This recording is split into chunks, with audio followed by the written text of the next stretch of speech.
नमस्कार दोस्तों, मैं हूं राजकुमार शर्मा, चार्टर्ड अकाउंटेंट और आप देख रहे हैं अकाउंट्स दुनिया। दोस्तों, इनकम टैक्स रिटर्न का सीजन स्टार्ट हो चुका है।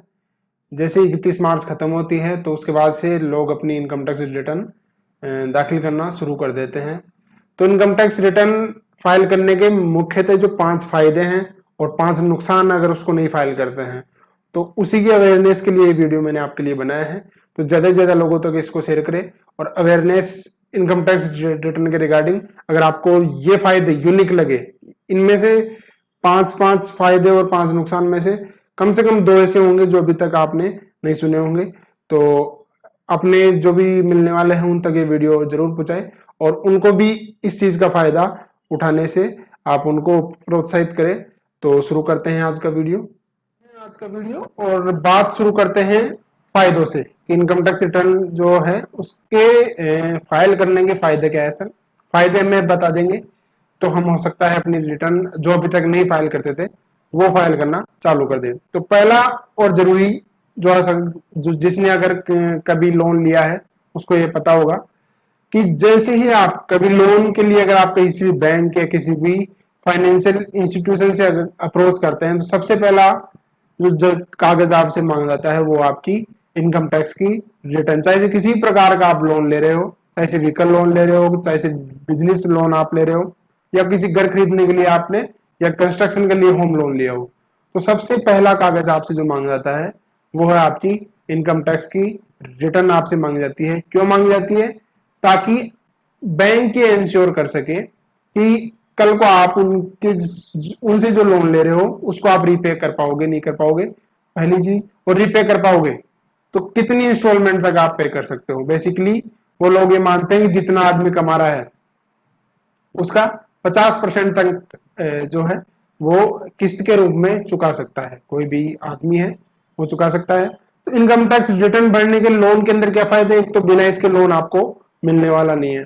दूसरी बात, अगर मिल भी जाता है जैसे व्हीकल लोन आपको हो सकता है, जैसे बाइक वगैरह निकला रहे हो या कार वगैरह निकला रहे हो, तो उस केस में आपको लोन जो एनबीएफसी है या बैंक है वो सैंक्शन कर दे, लेकिन उसके अंदर काफी हाई इंटरेस्ट रेट आपसे चार्ज की जाएगी। वहीं अगर आपने इनकम टैक्स रिटर्न सही से नाम मात्र की ही पर रखी हो तो आपसे कम इंटरेस्ट आपसे लिया जाएगा। ठीक है, तो दोस्तों ये जरूरी नहीं है कि आपकी इनकम टैक्सेबल हो तभी आप आईटीआर भरें। अगर आपको फ्यूचर में लोन लेना है तो भी आपको आईटीआर भरनी कंपलसरी है। और दूसरी चीज है, एक तो पहला तो ब्याज की रेट कम आएगी, दूसरा है कि लोन का अमाउंट भी आपका बढ़ जाएगा। जैसे आपको बिजनेस लोन की अगर कल को जरूरत हो तो आपको कम ब्याज दर पे ज्यादा लोन का अमाउंट इनकम टैक्स रिटर्न के माध्यम से आप प्राप्त कर सकते हैं। दूसरा बड़ा फायदा कि अगर आप ऐसा सोच रहे हैं कि मैं किसी फॉरेन कंट्री के अंदर जाऊं, तो फॉरेन कंट्री में जाने के लिए क्या चाहिए? आपको वीजा आपको चाहिए। तो वीजा के लिए भी काफी सारी कंट्रीज में आपकी आईटीआर देखी जाती है। जो अच्छी कंट्रीज है, डेवलप्ड कंट्रीज है, वहां पे बिना आईटीआर देखे आपको वीजा नहीं मिलता है। कंट्री लाइक यूएसए, यूके या जितनी भी अच्छी कंट्रीज है वहां पर अगर आप जाना चाहते हैं तो आपको आज से ही अपनी आईटीआर फाइल करवानी चालू कर देनी चाहिए, बिना इसके आपको वीजा नहीं मिलने वाला। तीसरी इंपॉर्टेंट चीज है कि कभी भी आप गवर्नमेंट टेंडर वगैरह लगाते हैं या फ्यूचर में लगाने का प्लान कर रहे हैं कि मैं गवर्नमेंट के ठेके लेके काम करूं, चाहे इसे रोड का ठेका हो या किसी पुल का निर्माण करना हो या कोई आईटी का काम हो या किसी भी तरह की सर्विस का काम हो, किसी भी तरह का अगर काम अगर आपको बड़ा ठेका लेना है गवर्नमेंट से तो भी आपको आईटीआर अपनी भरनी चालू कर देनी चाहिए। क्योंकि वो लोग भी ठेका देने से पहले देखते हैं कि इस आदमी में इतना काम करने की क्षमता है या नहीं है, इसको इसका एक्सपीरियंस भी है कि नहीं है। तो वो किस बेसिस पे देख पाएंगे? अगर आपने पहले से अपनी आईटीआर दाखिल कर रखी होगी अपने काम के रिगार्डिंग तो बिल्कुल वो उससे रिलेट कर पाएंगे। ठीक है दोस्तों, चौथी जो चीज है वो है कि कैपिटल क्रिएशन बहुत इंपॉर्टेंट आपके लिए है। अगर आप अपने सीए से, जैसे अगर आपने पहले कभी बरवार की होगी तो आपके सीए ने आपको जरूर इसके बारे में बताया होगा कि जो हर साल आप रिटर्न दाखिल करते हैं उससे क्या होता है, आपके एक कैपिटल, एक वेल्थ क्रिएट होती है, एक संपत्ति क्रिएट होती है। पैसा जो जिस साधारण भाषा में बोलते हैं व्हाइट मनी, सफेद पैसा जिस पे टैक्स दिया होता है, जो सरकार की नजर में एक नंबर का पैसा है, सीधी भाषा में बोले तो जो एक नंबर का पैसा है वो आप आईटीआर दाखिल करके बढ़ा सकते हैं अपना पैसा। इसके अंदर आपके लिए एग्जाम्पल के तौर पे अगर मैं बोलूं, जैसे 2 लाख रुपए की अगर आप आईटीआर फाइल करते हैं और 10 साल तक अपने आपकी आईटीआर फाइल करी, तो 20 लाख रुपए आपने एक नंबर में कर लिया। बिना आईटीआर फाइल करे आपका पैसा एक नंबर में नहीं होगा। कहने का मतलब जब तक हम गवर्नमेंट को बताएंगे नहीं कि ये पैसा हमने इस तरह से कमाया है, तब तक गवर्नमेंट कैसे उसको मानेगी। और वैसे ही एक बार टाइम निकलने के बाद अपने कुछ कागज वगैरह बचते नहीं है, तो उसके लिए जरूरी है कि हम अपनी आईटीआर भरते रहें और अपने पैसे को अपन व्हाइट मनी के रूप में दिखाएं। ठीक है, तो एक कैपिटल क्रिएट करने के लिए आईटीआर का भरना कंपलसरी है। बिना इसके कि आप कैपिटल क्रिएट नहीं कर सकते, अपनी वेल्थ नहीं बढ़ा सकते आप। पांचवा जो बड़ा फायदा है, ये हो सकता है काफी कम लोगों ने इसके बारे में सुना हो। दोस्तों, रोड एक्सीडेंट में अगर किसी की डेथ हो जाती है, नहीं चाहता मैं कि इस तरह का किसी के साथ हो, लेकिन गॉड नोज कि कब किसके साथ क्या घटना घट जाए। जैसे आज ही की घटना है कि सुशांत सिंह राजपूत जो हमारे फिल्म इंडस्ट्री के अभिनेता है, उन्होंने सुसाइड कर लिया। ठीक है, तो इतने अच्छे सेटल लोग, इतने अच्छे कामयाब लोग ही जब इतने पता नहीं किस तरह का प्रेशर उनके ऊपर होगा, तो वो लोग भी जब मौत को नहीं रोक पाए, तो कौन आदमी किसी के बारे में, मौत के बारे में क्या ही कह सकता है। तो दोस्तों, मैं तो आता हूं अपने टॉपिक के ऊपर कि क्या बेनिफिट है इसके अंदर, कि कल को अगर किसी पर्सन की डेथ हो जाती है रोड एक्सीडेंट में, तो मोटर व्हीकल एक्ट कानून के अंदर एक कानून है कि आपको आपकी इनकम का 10 गुना तक कंपनसेशन दिया जा सकता है। कौन देगा? या तो सामने वाला पार्टी जिसने आपकी गाड़ी आके ठोकी है, ठीक है, जिसने आपको उड़ाया है, जिसने उस आदमी की मृत्यु के लिए जो व्यक्ति जिम्मेदार है, या तो वो देगा, या उसने अगर थर्ड पार्टी इंश्योरेंस लिया हुआ होगा। इसलिए करवाते हैं अपन थर्ड पार्टी इंश्योरेंस, आपने देखा होगा जब भी कभी इंश्योरेंस करवाते हैं तो उसमें एक थर्ड पार्टी इंश्योरेंस नाम से होता है। तो वो ऐसे होता है कि वो थर्ड पार्टी आपके ऊपर क्लेम करेगी। तो थर्ड पार्टी कौन हुआ? जो मरने वाला है, वो क्लेम करेगा कि इस फलाने आदमी ने मेरे को गाड़ी से मारा है। उसके जो गाड़ी, उसके जो परिवार वाले होंगे, फैमिली वाले, वो क्लेम करेंगे कि हाँ ठीक है, ये इस व्यक्ति ने, इस गाड़ी नंबर ने हमारे जो ये फैमिली के मेंबर है उनको रोड एक्सीडेंट में मारा है। तो मोटर व्हीकल एक्ट के अनुसार कोर्ट आपको ये कंपनसेशन दिलवाएगा आपके इनकम का 10-10 गुना। तो इनकम कैसे डिसाइड होगी कि आप क्या क्या कमाते हैं? वो इनकम प्रूफ के रूप में आपको आईटीआर चाहिए होती है कोर्ट के अंदर। मैं खुद भी गया हूं कई बार कोर्ट के अंदर इस सिलसिले में ही कि आपकी इनकम प्रूफ करने के लिए, तो उसके अंदर आईटीआर आपसे मांगी जाती है। और जो व्यक्ति आईटीआर तैयार कर रहा है उसके सिलसिले में मैं गया हूं कि क्या वास्तव में आपने इनकी आईटीआर फाइल करी थी। तो मैंने वहां पे जाके अपनी सहमति दी कि हाँ ठीक है, इनकी इतनी इनकम थी, तो उसके हिसाब से उनको 10 गुना कंपनसेशन मिला। अगर आप आईटीआर फाइल नहीं करते हैं तो आपको कितना कंपनसेशन मिलेगा? मात्र 5 लाख रुपए।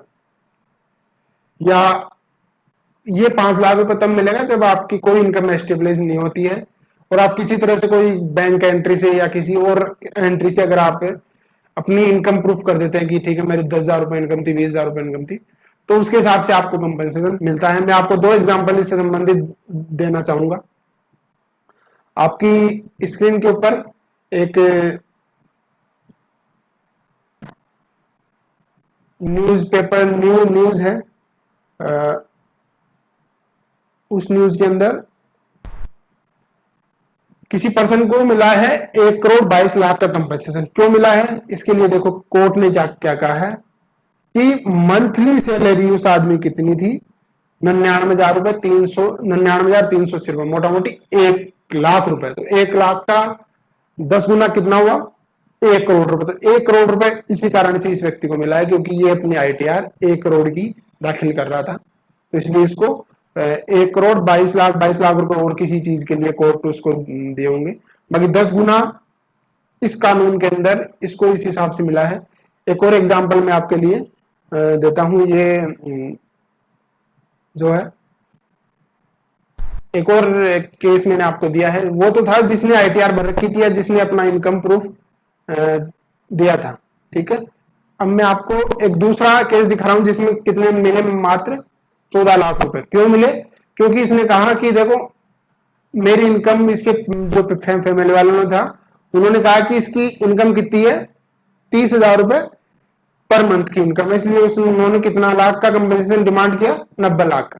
ठीक है, डिमांड तो अपन कितना भी कर सकते हैं ना, जिस हिसाब से आपको डिमांड करना है, लेकिन कोर्ट ने क्या कहते हुए 90 लाख का रिजेक्ट किया कि देर इज नो एविडेंस, कोई प्रूफ नहीं है कि आपने 30,000 रुपए की इनकम आप कोचिंग से कमाते थे। इन्होंने कहा था कि मैं कोचिंग करवाता हूं बच्चे को, जो मरने वाला था उस वो कोचिंग करवाता था और 30,000 रुपए मंथली कमाता था। लेकिन दोस्तों यहाँ पर कोर्ट ने ये कहते हुए उस जो 90 लाख का क्लेम था उसको ये कहते हुए रिजेक्ट कर दिया, 90 लाख तो हालांकि उसको वैसे मिलते हैं, लेकिन 30 लाख से ऊपर उसको आराम से मिल जाते हैं अगर उसने अपनी ITR दाखिल कर रखी होती है। तो कोर्ट ने बोला कि आप 30,000, आपने कहा कि 30,000 रुपए ये आदमी कमाता था, लेकिन आपके पास कोई प्रूफ ही नहीं है, क्योंकि ट्यूशन की फीस है वो केस में वो लेता था, ना उसके बैंक में कोई एंट्री थी, ना आपने ITR फाइल कर रखी, तो उस केस में हम कैसे माने कि आपकी इनकम 30,000 रुपए पर मंथ थी। समझ रहे हो दोस्तों? तो ये प्रैक्टिकल मैंने आपको बताया कि क्या वाकई इस तरह के जो है वो मिलते हैं, तो वाकई ये मिलते हैं अगर आपको मोटर व्हीकल एक्ट में कंपनसेशन लेना है तो दोस्तों ये तो थी बात फायदों की, जो अगर आप ITR फाइल करते हो तो आपको जो फायदे होते हैं वो मैंने आपको समराइज करते हुए बता दिए। अब मैं बात करने वाला हूं 5 ऐसे डिसएडवांटेज की जो आप ITR नहीं फाइल करेंगे तो आपको बहुत महंगा पड़ने वाला है। दोस्तों पहला जो महंगा सौदा जो पड़ने वाला है अपने को, वो पड़ने वाला है कि आपके ऊपर पेनल्टी लगने वाली है अगर आपने रिटर्न नहीं फाइल करी तो। अगर आपको रिटर्न फाइल करनी थी, कब करनी होती है? जब आपकी इनकम 2.5 लाख रुपए से ऊपर हो, साल भर की इनकम, टोटल इनकम, सभी तरह को जो इनकम है उसको जोड़ लो और वो 2.5 लाख रुपए से ऊपर की है और फिर भी आप रिटर्न फाइल नहीं कर रहे, तो आपको 10,000 रुपए तक की पेनल्टी चुकानी पड़ सकती है। इसके अंदर 1,000 रुपए से स्टार्ट है पेनल्टी, 1,000, 5,000 और 10,000 वो अलग मैटर है, लेकिन आपको टोटल अगर आपकी 10,000 तक की आपको पेनल्टी चुकानी पड़ सकती है। नुकसान नंबर 2 कि अगर आपको इनकम टैक्स रिटर्न दाखिल करनी थी, ठीक है, और आप नहीं कर पाए, तो आपको इनकम टैक्स से नोटिस आने वाला है। और जब इनकम टैक्स से नोटिस आता है तो आपको पता है कि किस तरह से परेशानियों से गुजरना पड़ता है और क्या क्या चीजें वो लोग खोल लेते हैं। तो इसलिए आप कोशिश करें कि अपनी रिटर्न टाइम से दाखिल करें और इनकम टैक्स के नोटिस से बचे, ताकि उनका भी टाइम बचे, वो लोग भी, गवर्नमेंट का भी टाइम बचे, गवर्नमेंट भी कम से कम, आप गवर्नमेंट भी नहीं चाहती कि आपको परेशान करें, लेकिन अगर आपने रिटर्न नहीं दाखिल करी आपकी इनकम ज्यादा होने के बाद, तो डेफिनेटली आपके पास नोटिस अब आने वाला है, क्योंकि इनकम टैक्स डिपार्टमेंट के जो सर्वर्स है, जो कनेक्शंस है, वो काफी अच्छे हो चुके हैं। और इसके ऊपर मैं एक और वीडियो बनाने वाला हूं, आने वाला वीडियो इसी टॉपिक के ऊपर है कि इनकम टैक्स आपके ऊपर कहां कहां पे नजर रख रहा है। दोस्तों इनकम टैक्स आपकी बहुत सारी जगहों पे आपको को नजर रखता है, आपको पता नहीं है शायद। नेक्स्ट वीडियो में इसको जरूर मैं कवर करूंगा, नेक्स्ट वीडियो तक आप वेट कीजिए उसके लिए। नुकसान नंबर 3 है कि अगर आपका कोई, किसी ने TDS काट लिया, आपने कहीं काम किया और उसके बदले जो उन्होंने पेमेंट दिया उसमें से क्या होता है कि जो बड़ी कंपनियां होती है वो कुछ पैसा काट लेती है टैक्स के नाम पे, तो वो टैक्स का पैसा आप चाहो तो रिफंड ले सकते हो अगर आपकी इनकम उतनी ज्यादा नहीं है तो वो रिफंड भी आपको नहीं मिलेगा अगर आपने इनकम टैक्स रिटर्न नहीं फाइल करी तो। TCS लगता है, कभी गाड़ी खरीदते हो कोई, कई सारी चीजों पे TCS लगता है। अगर आप रेमिटेंस करते हो बाहर तो आपके ऊपर TCS लगता है, किसी से व्यापारी से माल खरीदते हो तो कई जगह पे आपको TCS देना पड़ता है। तो दोस्तों ये कई जगह जो आपका टैक्स का पैसा कट जाता है उसको रिफंड आपको मिल सकता है, लेकिन आपको पता ही नहीं होता, वो रिफंड आपको मिल भी सकता है नहीं पता। तो इसलिए आपकी रिटर्न आप जरूर फाइल करें और अगर आपका कोई रिफंड बन रहा है तो उसको आप लेने से ना चूके। दोस्तों नुकसान नंबर 4 इसके अंदर है कि आप जो लॉसेज है, आपने कोई व्यापार किया उस व्यापार के अंदर आपको लॉस हो गया और आप क्या करते हैं, निराश होके और ये सोचते हैं कि आपके 2.5 लाख रुपए से कोई इनकम भी ज्यादा नहीं है, तो आप क्यों अपनी ITR भरेंगे, क्यों किसी कंप्लायंस में पड़ेंगे। लेकिन दोस्तों यहां पर भी आपके लिए एक बहुत बड़ी चीज आप मिस कर रहे हैं। मान लीजिए आपको 2 लाख रुपए का या 10 लाख रुपए का आपको नुकसान हुआ व्यापार के अंदर पहले साल के अंदर, और आपने अपनी रिटर्न दाखिल करनी भूल गए, या आपने जानबूझ के नहीं करी कि मेरे को रिटर्न फाइल नहीं करनी क्योंकि मेरी इनकम 2.5 लाख रुपए से कम है, तो मैं अपनी रिटर्न नहीं फाइल करूंगा तो कोई दिक्कत नहीं है, पेनल्टी मेरे ऊपर लगेगी नहीं, बिल्कुल नहीं लगेगी पेनल्टी आपके ऊपर। लेकिन दोस्तों ये जो 10 लाख रुपए का आपका नुकसान हुआ है, इसको आप आगे नहीं ले जा सकते। आगे ले जाने से मेरा मतलब है कि आने वाले साल में अगर आपको 20 लाख रुपए का प्रॉफिट हुआ, क्योंकि हर बार तो लॉस होने वाला नहीं है आपको, आने वाले टाइम पे आपको 100% प्रॉफिट ही होगा, ऐसा मैं कामना करता हूं। तो अगर आपको आने वाले टाइम पे प्रॉफिट हुआ तो आप उस पूरे 20 लाख पे टैक्स दोगे, जबकि अगर आप पिछले साल की रिटर्न फाइल कर देते, 10 लाख रुपए का लॉस बुक कर देते, तो आपको अब जो अगले साल 20 लाख का प्रॉफिट हो रहा है, उसमें से जो 10 लाख का लॉस आप पहले आपने भुगत चुका, तो उस 10 लाख रुपए की आपको छूट मिल जाती और अगले साल आपको मात्र 10 लाख पे ही आपको टैक्स देना होता। तो इस तरह के जो लॉसेज है वो भी कैरी फॉरवर्ड नहीं होंगे अगर आपने अपनी रिटर्न दाखिल नहीं करी। तो दोस्तों अगला और लास्ट आज के वीडियो का, कि मान लीजिए आपका कोई टैक्स है जो ITR पे बन रहा था और वो आपने ITR नहीं फाइल करी, अपनी इनकम टैक्स रिटर्न नहीं फाइल करी, तो ना तो उस पर टैक्स दिया आपने, ठीक है। तो जब भी इनकम टैक्स डिपार्टमेंट को पता चलेगा या आपकी अंदर से इच्छा जगेगी कि हाँ ठीक है, ये मेरे को ये टैक्स देना था, ये नहीं दिया मैंने, तो दोस्तों उस दिन आपको, जिस दिन ये टैक्स देना था, जिस साल में आपने ये पैसा कमाया था, उस दिन से लेकर जिस दिन आप ये जमा करा रहे हो उस दिन तक का ब्याज आपको भरना पड़ेगा। ब्याज के अलावा अगर आप इनकम टैक्स डिपार्टमेंट आपकी इस चोरी को पकड़ता है कि आपने टैक्स देना था लेकिन नहीं दिया, तो दोस्तों जितना का टैक्स है या तो उतना या उसके 3 गुना। फॉर एग्जाम्पल कि आपने 100 रुपए का कोई प्रॉफिट कमाया था और उसमें मान लो 30% का आपको क्या लगना था, टैक्स लगना था, तो 30 रुपए तो आपसे बिल्कुल टैक्स के वसूले ही जाएंगे। साथ में उस पे जिस दिन तक का आपने टैक्स दिया, जब एक्चुअली पे गया वहां तक का ब्याज, और 30 रुपए से लेकर 90 रुपए तक का आपके ऊपर पेनल्टी भी डिपार्टमेंट चाहे तो आपके ऊपर लगा सकता है, चोरी का केस लगा के। टैक्स चोरी का आपके ऊपर केस भी लग सकता है, जेल भी हो सकती है आपको। तो दोस्तों ये था मेरा वीडियो आज टॉपिक के ऊपर, और इससे संबंधित आपके जो भी सवाल हो वो आप मेरे को कमेंट बॉक्स में लिख सकते हैं। और अब एक अच्छी खबर मैं आपके लिए बताने वाला हूं इस वीडियो के एंड में, कि दोस्तों ये जो 30 जून है, 30 जून 2020 जो आने वाली है, 20 दिन शायद 15 दिन बचे हैं, और ये 15 दिन के अंदर अंदर आपको एक काम जरूर करना है कि अपनी जो फाइनेंशियल ईयर 18-19 की जो रिटर्न है, अगर वो आपने नहीं फाइल करी अभी तक, साल 18-19 की रिटर्न अगर आपने नहीं फाइल करी है, तो आपके पास लास्ट अपॉर्चुनिटी है 30 जून 2020 तक ये रिटर्न आप फाइल कर दीजिए। अगर आपने इस डेट तक रिटर्न फाइल नहीं करी तो फिर आप कभी भी इस पीरियड की रिटर्न नहीं फाइल कर पाओगे। उसके नुकसान मैंने आपको को बता दिए, फायदे मैंने आपको बता दिए हैं। तो 30 जून तक ये डेट याद कर लीजिए और आज ही अपनी रिटर्न जरूर फाइल कर दीजिए। और एक और अनाउंसमेंट आपके लिए कि जो 19-20 की साल है, जो फाइनेंशियल ईयर कौन सा है 19-20, उसकी रिटर्न्स भी पोर्टल पे आ चुकी है। इनकम टैक्स इंडिया e-filing.gov.in करके नाम पोर्टल है इनकम टैक्स का, तो वहां पे जाके आप अपनी इनकम टैक्स की रिटर्न फाइल कर सकते हैं। और अगर आप सीए की अपने सीए की अगर आप मदद लेना चाहें तो वो भी बिल्कुल आप ले सकते हैं। तो दोस्तों ये था आज हमारा वीडियो, जो कि हमने कोशिश की कि आपको फायदे और नुकसान दोनों के बारे में बताया जाए इसके ऊपर।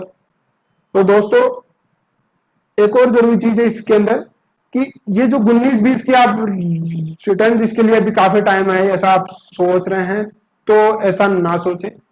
क्यों? क्योंकि इस पे जो आपको जो रिफंड अगर आपका है, अगर 19-20 फाइनेंशियल ईयर में कोई रिफंड है, तो वो रिफंड को क्लेम करने का आपके पास मौका है 30 सितंबर 2020 तक का।